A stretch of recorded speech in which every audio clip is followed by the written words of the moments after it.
Sa mundo ng pag-ibig at mga lihim, may mga kwentong hindi basta-basta na ikukwento. Pero dito, ibabahagi namin sa inyo, Welcome to Filipino Romance Chronicles, ang tahanan ng mga kwentong puno ng pagmamahal, tukso at pagtataksil. Handa na ba kayong sumilip sa isang kwento ng matinding damdamin at hindi mapigilang pagnanasa? Simulan na natin ang kwento. Akala ko, mabait lang talaga si Mama. Lagi siyang nagbibigay, tumutulong, laging nandyan para sa amin. Pero hindi ko alam.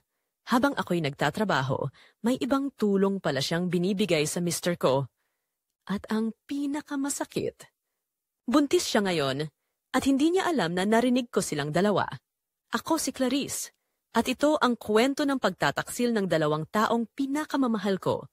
Bago kayo manghusga, pakinggan niyo muna ang buong kwento. Baka sa dulo, hindi inis ang mararamdaman niyo kundi lungkot. O baka mas masahol pa ron. Simula pa lang ng pagsasama namin ni Marco, lagi nang nandyan si Mama Alma. Hindi na ako nagtataka kung bakit maraming naiinggit sa akin. May nanay akong maalaga, supportive, at laging handang tumulong. Hindi lang sa emosyon, pati sa pera. Anak, naglagay ako ng grocery sa ref nyo. Sabi niya habang inilalapag ang itlog, karne, at kung ano-ano pa sa kusina. Wala na kayong gatas. Ngumingiti lang si Marco. Ako naman, sobrang thankful. Kahit may trabaho ako sa bangko at si Marco'y freelance digital marketer, ramdam ko pa rin ang ginhawa tuwing bumibisita si Mama. Grabe si Mama, no? Para pa rin tayong estudyante na inaalagaan, pabirong, sabi ko isang gabi habang nakahiga kami ni Marco. Oo nga sagot niya, pero parang may laman ang boses niya. Akala ko noon, nahihiya lang siyang umaasa kay Mama kahit kasal na kami. Wala akong nakikitang masama. Sa akin, natural lang yon. Ako lang ang anak niya. At mula pa noon, ganun na siya. Pero habang tumatagal, napapansin kong mas madalas na siyang nasa bahay kahit wala ako. Naglinis lang ako habang nasa trabaho ka, anak. Nandito rin si Marco kanina. Sinamahan ko lang siya mag-ayos ng CR, kwento niya minsan. Minsan naman, pag-uwi ko galing trabaho, amoy ulam ang buong bahay. Sabay na kayong kumain. Nagluto ako ng kaldereta, paborito ni Marco. Napapatawa pa ako noon. Mama naman, niluto mo pa yan para kay Marco. Baka ikaw na ang paborito niya kesa ako. Ngumiti lang si Mama. Pero si Marco? Halos mabilaukan sa kinakain. Hoy, ayos ka lang? Tanong ko. Oo naman. Nabilaukan lang, sagot niya. Wala pa rin akong hinala noon. Akala ko, normal lang ang lahat. Lumipas ang mga linggo. Naging routine na ang biglaang pagdalaw ni Mama kahit wala siyang pasabi. Minsan, may dala siyang bagong bedsheet. Minsan air fryer pa. Mama, sobra na yata. Dapat kami na ni Marco ang bumibili ng mga to. Anak, huwag ka na ngang kumontra. Wala naman akong paggagamitan ng pera. Mas gusto ko na sa inyo mapunta. Tama naman siya. Hindi naman siya mayaman pero may pension at savings siya mula sa retirement niya. Kaya siguro pwede siyang tumulong ng ganito. Pero may isang gabing hindi ko malilimutan. Nasa sala kami ni Marco, nanonood ng pelikula. Biglang nag-message si Mama. Andyan ba si Marco? Nagulat ako. Bihira siyang magtanong ng ganon. Pinabasa ko kay Marco ang message. Sandali siyang tumingin at sinabing, ako na bahala. Ako na magre-reply. Nagtaka ako, pero hindi ko na inusisa pa. Sa mga sumunod na araw, parang mas madalas na silang mag-chat. Hindi ko naman sinisilip, pero ramdam mo kapag may tinatago. Parang may something na hindi ko pa maipaliwanag. Isang araw, napaaga ako ng uwi dahil sa power outage sa opisina. Pagdating ko, naabutan kong palabas si Mama sa gate. Mama? Anong ginagawa mo rito? Bigla siyang natigilan. Nagdala lang ako ng pagkain. Wala ka pa kasi. Nandito ba si Marco? Wala na. Lalabas lang daw sandali. Nakangiti siyang sumagot, pero may kaba sa mata niya. Okay ka lang ba, Ma? Oo naman, anak. Sige na. Uuwi na ako. Hindi ko alam kung paranoia lang. Pero doon nagsimulang mabuo sa isip ko ang tanong, bakit parang may tinatago sila sa akin? At hindi ko pa alam noon, pero unti-unti na palang guguho ang mundo ko. Ako si Clarice. Sa dami ng tulong at pag-aalagang pinakita ni Mama, ni minsan hindi ko naisip na may ibang dahilan pala sa likod nito. Akala ko, pagmamahal lang, Yun pala, may itinatago siyang lihim. At ako pala ang pinakaunang niloko.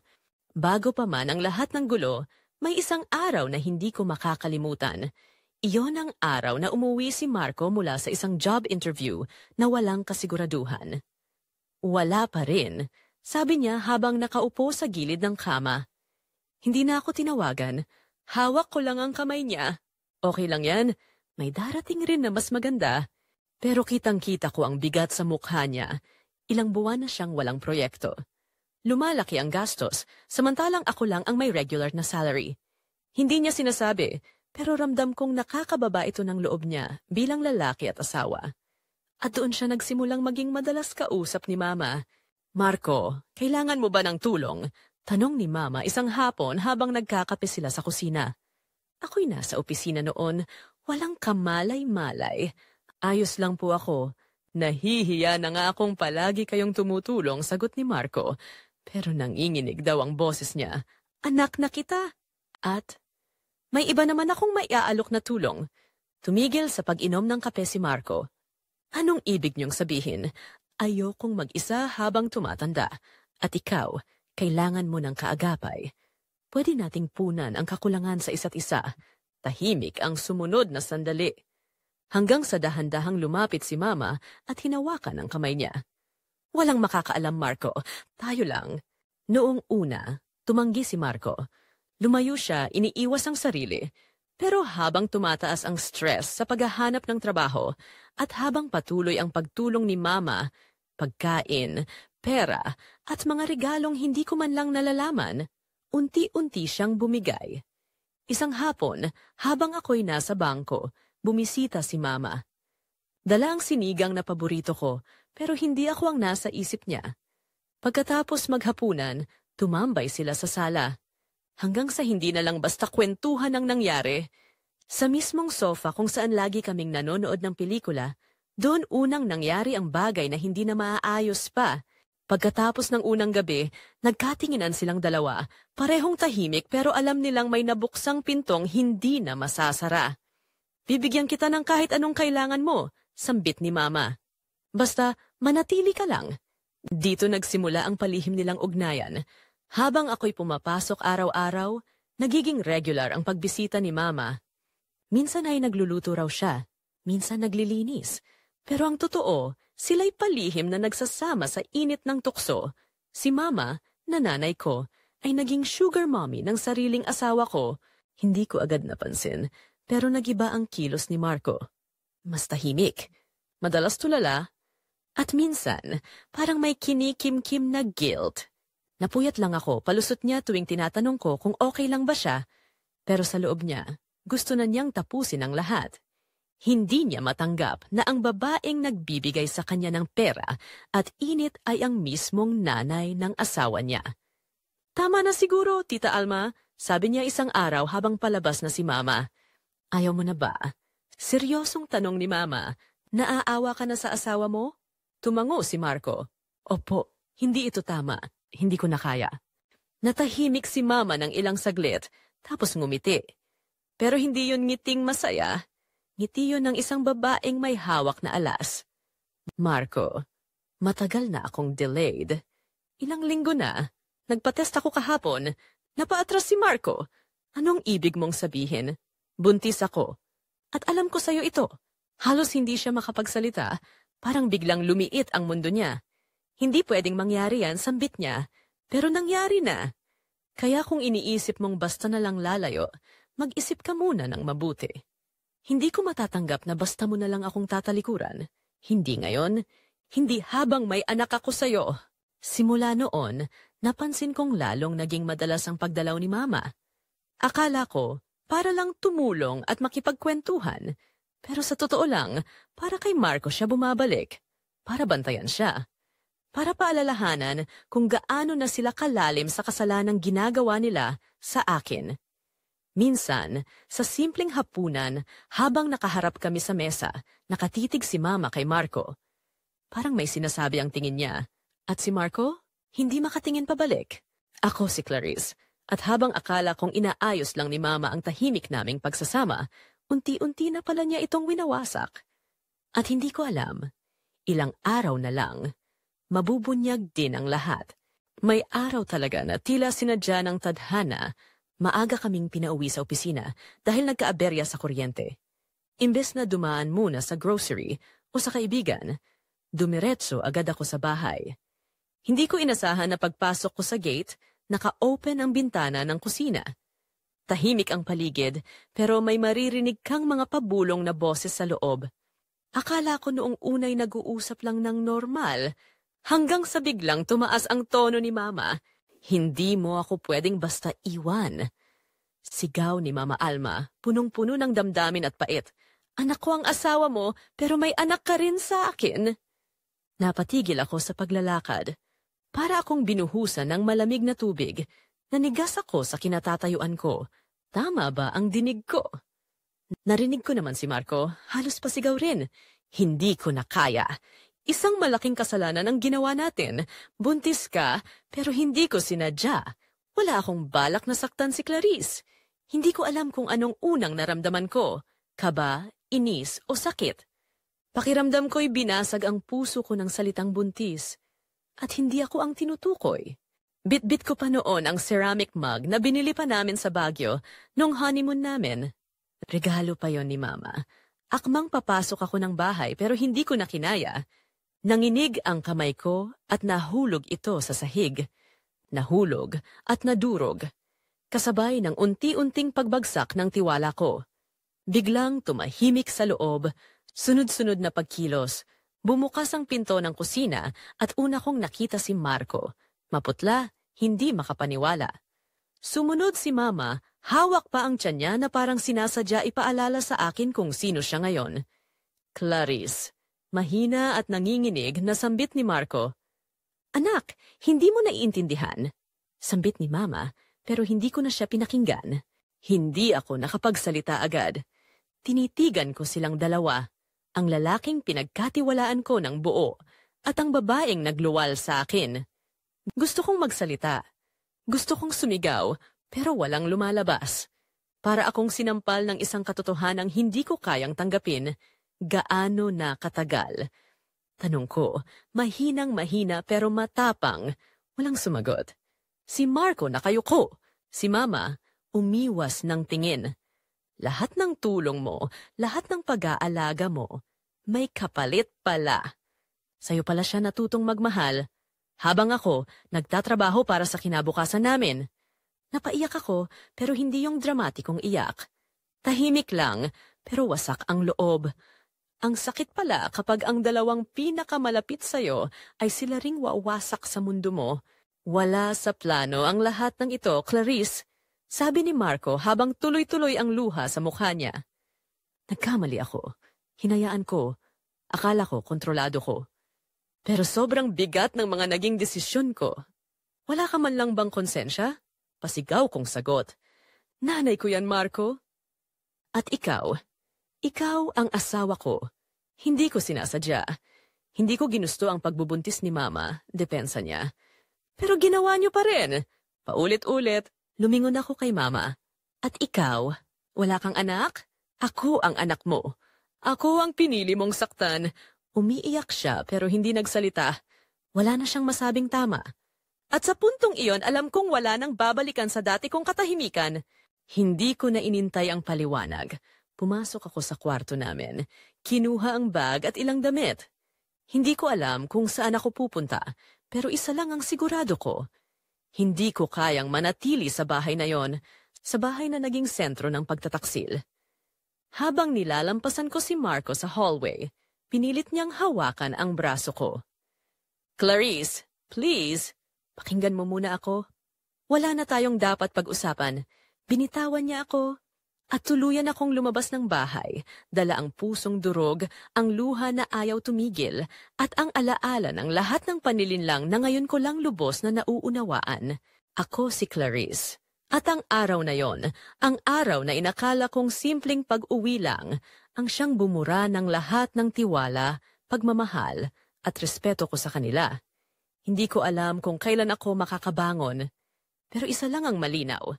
Sa sandaling marinig ko ang katotohanan, hindi na ako babalik sa dati kong pagkabulag. Ang mundo ko'y gumuho.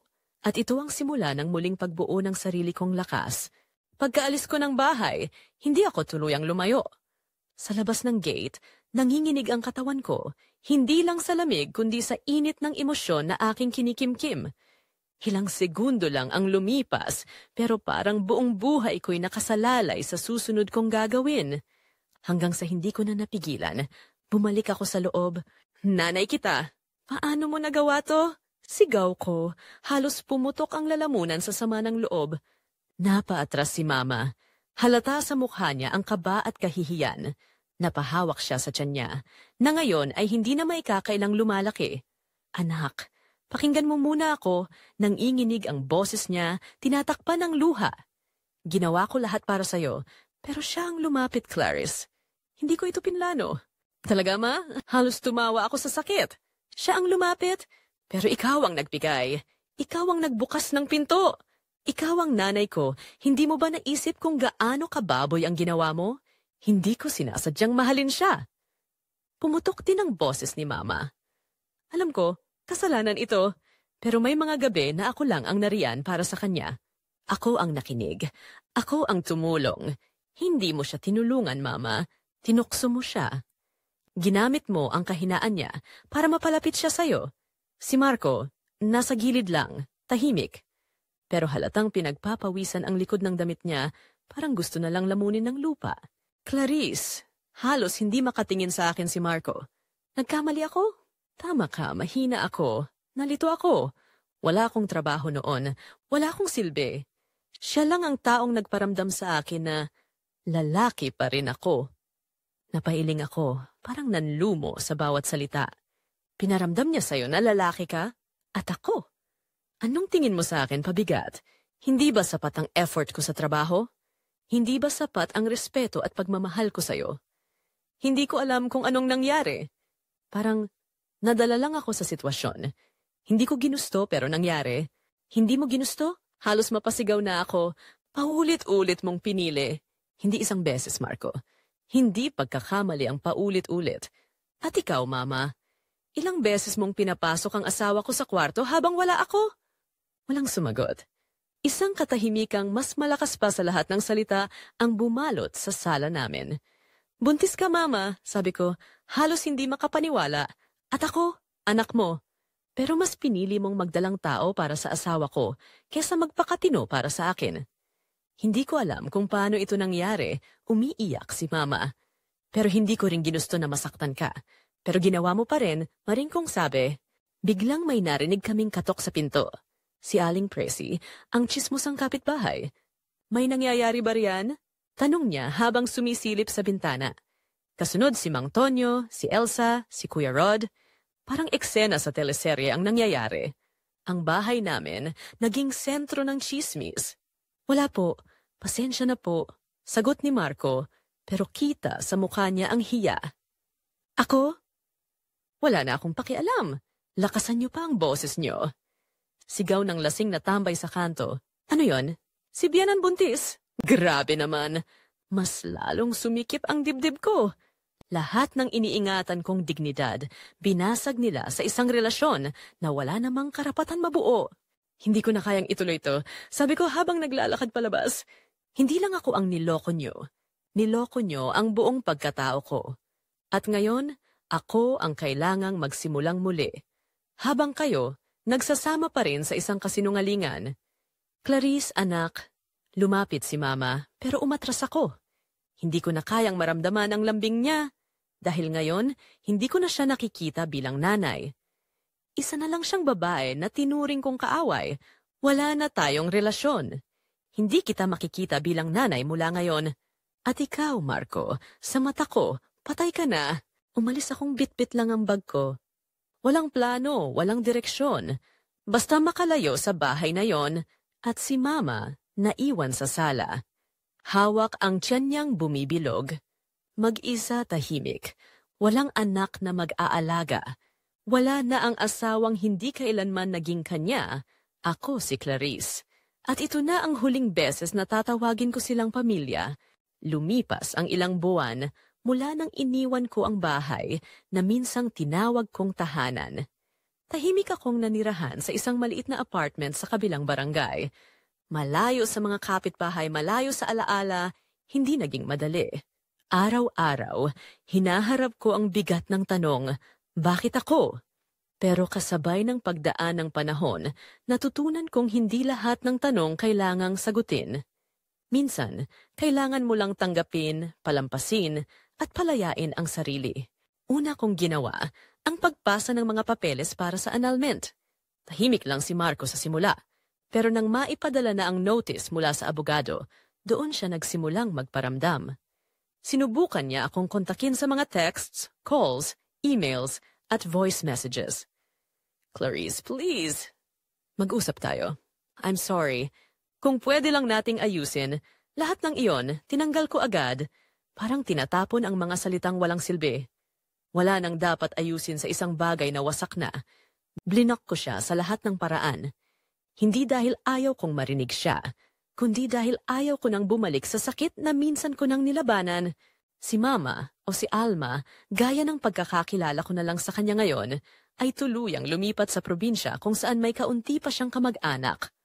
Walang balita, wala ring mensahe. Hanggang isang araw, may napadala sa akin ang dati naming kapitbahay. Isang screenshot mula sa isang Facebook post. Isang babae ang nag-upload ng litrato ni Mama.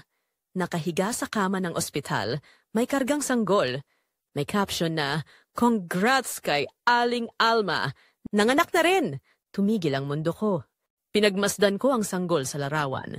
Ang kutis, ang ilong, ang mga mata. Walang duda. Dugo ni Marco ang dumadaloy sa batang ito. Akala ko natapos na ang lahat ng sakit at gulo. Pero ito na yata ang huling karayom sa puso kong sugatan pa rin hanggang ngayon. Kaya gumawa ako ng sarili kong post. Hindi ako nagpakabait. Hindi ko binalot sa pahapyaw. Isinulat ko ang sakit gaya ng naramdaman ko. Ang batang ito ay bunga ng pagtataksil. Hindi lahat ng nanay ay marunong magmahal ng totoo at hindi lahat ng katulad niya ay may karapatang tawaging magulang kasama ang larawan ng sanggol. Cropped para hindi masyadong halata ang mukha pero sapat para maintindihan ang konteksto. Hindi ako nagtag. Hindi ko binanggit ang pangalan, pero sapat ang mga salitang iyon para maintindihan ng mga nakakaalam. Sa loob lang ng ilang oras, nag-viral ang post ko. May mga nag-message, may mga nagtanggol, may mga kumampi. Pero ang pinakamahalaga sa lahat, nailabas ko sa wakas ang tinig ko. Hindi na ako tahimik. Hindi na ako biktima lang. Alam kong nabasa ni Alma ang post. May nagkuwento sa akin na pagkatapos nun, halos ayaw na niyang lumabas ng bahay. Tinatakpan daw ang stroller ng anak kapag nasa labas. Tahimik lang. Wala nang lakas. Si Marco, hindi ko na alam at wala na akong pakialam. Tuluyan na siyang nawala sa mundo ko.